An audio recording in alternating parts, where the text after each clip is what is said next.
This video represented by education tech era और इस video के अंदर हम लोग बात करने जा रहे हैं माइक्रोसॉफ्ट एक्सेल विद एआई के कॉन्सेप्ट की सीरीज के बारे में। हम लोग इस वीडियो के अंदर नेक्स्ट चैप्टर के बारे में बात करने जा रहे हैं कि एक्चुअल में इसमें जो अगला जो चैप्टर है वो हमें क्या बताएगा। ये बहुत समझने वाली बात है और अंडरस्टैंड करने वाली बात है कि एक्सेल में सारे ही पहलू इंटरेस्टिंग हैं। उनमें से एक हम लोग चैप्टर के बारे में अगला और जो बात करने जा रहे हैं इसके बारे में आपको अच्छे से समझना है। अब सबसे बड़ी बात यहाँ पर ये आती है कि जो एक इम्पोर्टेंस है कि हम लोग कोई टर्म्स की बात करते हैं और किसी भी काम को करने से पहले कंडीशंस होती हैं। अगर हम उसको फुलफिल कर पाते हैं तो हम किसी भी जगह पे अपने आप को रख पाते हैं और हमें किसी भी चीज की तकलीफ या दिक्कत का सामना नहीं करना पड़ता है। वैसे ही हम लोग यहाँ बात करने जा रहे हैं यहाँ पर एक्सेल के अंदर terminologies and components present in Excel. अब ऐसे कौन से फिलहाल कंपोनेंट्स हैं इसके अंदर यहाँ पर और ऐसे कौन से फिलहाल टर्म्स हैं जो फिलहाल एक्सेल के अंदर प्रेजेंट हैं और हमें उसको फॉलो करते हुए पढ़ाई करनी है। अगर मान लीजिए कि उसके बारे में अगर हमें नॉलेज नहीं है और अगर हम लोग एक्सेल में काम करना स्टार्ट कर देते हैं तो क्या हम प्रॉपर तरीके से काम कर पाएंगे? तो इसके बारे में भी सबसे बड़ा क्वेश्चन यहाँ पर रेज होते हैं। तो उन्हीं सब टॉपिक्स को हम लोग कवर अप करेंगे इस वीडियो के अंदर। तो इस वीडियो को बड़े ध्यान से देखिएगा और एंड तक देखिएगा और समझिएगा ऐसे कि इनमें फिलहाल ऐसे कौन कौन सी टर्मिनोलॉजीज हैं जिन्हें हमें जानना बहुत जरूरी है। अगर हम लोग बात करें इसी के अंदर यहाँ पर तो एक्सेल में बहुत सारे कंपोनेंट्स ऐसे हैं जो प्रेजेंट हैं इसके अंदर और टर्म्स इतने हैं कि हमें समझना पड़ेगा और बगैर इसके समझे हम लोग काम नहीं कर सकते। तो सबसे पहला जो टॉपिक आता है, जो वर्ड आता है हमारे सामने यहाँ पर, उसको बोलते हैं हम लोग यहाँ पर सेल। अब सेल एक्चुअल में होता क्या है? तो cell basically the interaction of row and column in called cell. ये बेसिकली रो एंड कॉलम का जो इंटरेक्शन बनाता है या जो बनता है उसको हम लोग सेल बोलते हैं। बगैर सेल के कलेक्शन ऑफ सेल्स के आप रो नहीं बना सकते और कलेक्शन ऑफ को वर्टिकल के अगर देखा जाए यहाँ पर तो हम कॉलम्स नहीं बना सकते और इन दोनों को मिला दें रो एंड कॉलम्स को तो हमारा टेबल बनता है। तो उसके बारे में नॉलेज होनी चाहिए। सेल रेफरेंसेस क्या होते हैं? The cell are referenced by the cell name, the respective cells, horizontal rows and vertical columns number assign the cell name. Basically याद रखिएगा सेल रेफरेंस का मतलब यहाँ पर ये होता है। तो कोई भी अगर डेटा या कोई भी एक चीज की अगर हम लोग बात करें इसी के अंदर तो हमारे एक्सेल स्प्रेडशीट में मैंने आपको बताया था यहाँ पर कि एक बॉक्स जो हमें विजिबल होता है उसके अंदर यहाँ पर वो जो बॉक्स अगर आप देखें तो रो एंड कॉलम का एक पॉइंट होता है जिसके अंदर आपके रो का एड्रेस और कॉलम का एड्रेस होता है। तो उन दोनों को मिला करके जो फिलहाल नेम जनरेट होता है उसको हम लोग यहाँ पर सेल रेफरेंस बोलते हैं। तो मालूम होना चाहिए एक्टिव सेल किसे बोला जाता है? The current selected cell is called active cell. जिस भी सेल को क्लिक करने की उसके आउटर बाउंड्री बाकी सेल की बाउंड्री से डिफरेंट होता है या बोल्ड होता है तो याद रखिएगा वो हमारा एक्टिव सेल कहलाया जाता है। जो भी सेल को क्लिक करते हैं थोड़ी सी डार्कनेस आती है उसके आउटर एरिया पे is called the active cell. Workbook क्या होता है? द वर्कबुक कंप्राइज वन और more worksheet. Remember that first of all. अब वर्कबुक को ऐसे समझ सकते हैं कि आपके पास एक कॉपी है या आपके पास एक बुक है जो बेसिकली कई सारे टॉपिक को अपने अंदर कलेक्ट करके रखती है, इज कॉल्ड वर्कबुक। वैसे ही फिलहाल एक्सेल के अंदर एक वर्कबुक एक फाइल होती है उसके अंदर हम कई सारी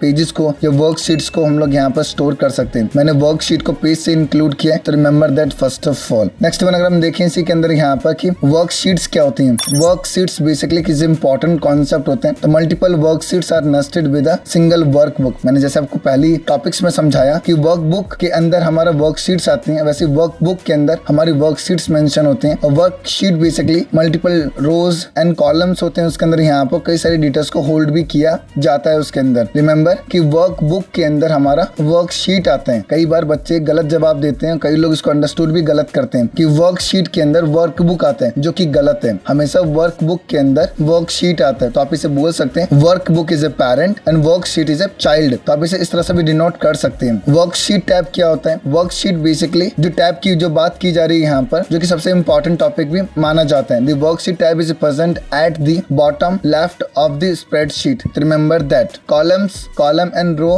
हेडिंग्स किन्हें कहा जाते हैं? The column, letter and row number. तो बेसिकली मालूम होना चाहिए इसी के अंदर यहाँ पर जो बेसिकली कॉलम्स होते हैं वो डिनोट होते हैं हमारे लेटर्स से जिसको हम लोग ABC के नाम से जानते हैं। अगर आप देखें एक्सेल की स्प्रेडशीट में तो आपको देखने को मिलेगा। And row number are outside the rows. Remember आपको ये भी मालूम होना चाहिए इसी के अंदर यहाँ पर जो हमारी रोज होती है वो डिनोट होती है नंबर से और ये बेसिकली हमारे कॉलम एंड रो इनसे डिनोट किए जाते हैं। Selecting the header will select the entire row and column. तो ये भी आपको अच्छे से मालूम होना चाहिए। अगर आप किसी भी रो एंड कॉलम के हेडर को क्लिक करते हैं तो एंटायर रो या कॉलम को अपने आप क्या कर देगा? चूज कर देगा। तो ये भी मालूम और अंडरस्टैंडिंग भी आपको अच्छे से होना चाहिए। नेक्स्ट वन की अगर हम लोग बात करें इसी के अंदर यहाँ फॉर्मुलाज क्या होते हैं? तो formula is the most important aspect. Formula is Excel generated the accurate result for the given problems. तो बेसिकली फॉर्मुलाज हमारी मदद करते हैं हमारे सामने जो प्रॉब्लम फेस हो रही होती है उसको एक्जैक्टली एक्यूरेट डेटा को रिप्रेजेंट करने के लिए। It is entered in a particular cell preceded by a equal to sign. Actual में मानिएगा यहाँ पर कि कोई भी फॉर्मूला अगर आप असाइन करना चाहते हैं तो हमेशा याद रखिएगा कि कोई भी फॉर्मूला तब तक काम नहीं करेगा जब तक फॉर्मूला के आगे आप इक्वल टू परफॉर्म नहीं करेंगे। तो कोई भी फॉर्मूला अगर आप परफॉर्म करना चाहते हैं तो किसी भी सेल को आप चूज कीजिए, चूज करने के बाद उसको क्लिक कीजिए, क्लिक करने के बाद उसके अंदर इक्वल टू लगाइए और जो भी फॉर्मूला आप लिखना चाहते हैं आप उसको लिख दीजिए और जो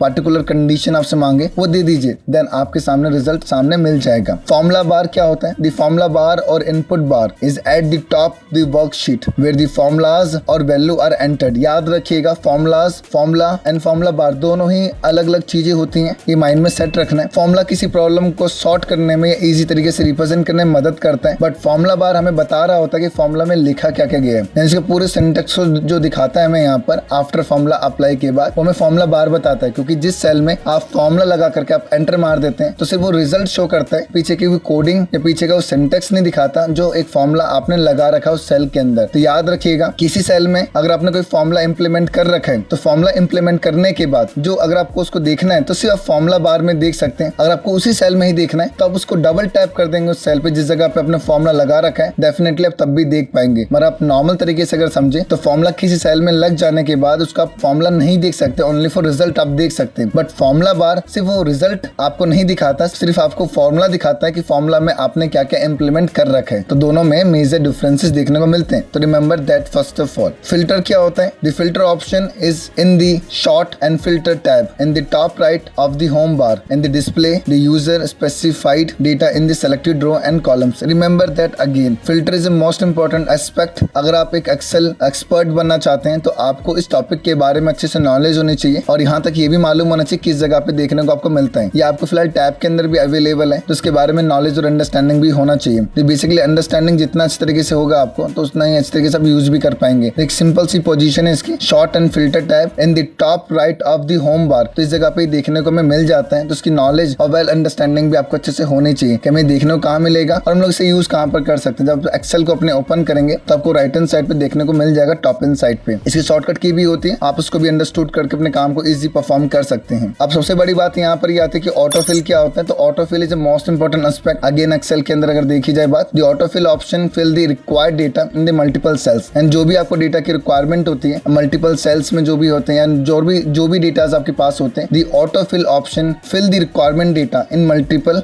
सेल्स। यानी कि कोई भी रिक्वायरमेंट है आपको डेटास की और मल्टीपल सेल्स में उसको फिल करना तो आप आसानी से कर सकते हैं। The data containing the respective cell is the selected and drag the bottom right corner to the specified amount of cell to autofill the data. Autofill is most important. अब जैसे भी अगर देखें इसे यहाँ पर तो किसी भी सेल को अगर आप चूज करते हैं तो उसके राइट हैंड साइड पे डाउन में बॉटम में तो आपको जो देखने को मिलेगा कर्सर, उसको जब खींचेंगे तो आप उसको ड्रैग करेंगे तो वही डेटा आपको देगा जिस तरह का डेटा की फॉर्मेटिंग आपने बना रखी है। आप इसके अंदर कोई भी डेटा ले सकते हैं 1 2 एंड समथिंग, जो भी आप उसको ड्रैग करवाना चाहते हैं इजीली आप ड्रैग भी कर सकते हैं। कुछ ज्यादा नहीं करना है, एक सेल को चूज करना है, उसमें कोई नंबर लिखना है और नंबर लिखने के बाद आपने क्या करना है, उसे बस राइट हैंड साइड पे जाएंगे तो वहां पर एक बोल्ड प्लस मिलेगा, एक आपको सिंगल या स्लिम आपको प्लस का आइकन मिलेगा। उसको जैसे क्लिक करके खींचेंगे नीचे आप यहाँ पर तो ऑटोमेटिकली आपको वहां पर उसका रिजल्ट देखने को मिल जाएगा। तो ऑटोफिल का मतलब यही होता है कि बेसिकली हम डेटा को हम लोग मल्टीपल सेल्स में रिक्वायर्डली फिल करवाना चाहते हैं तो उसके लिए इसका हम लोग यूज करते हैं। Autosum feature is used to add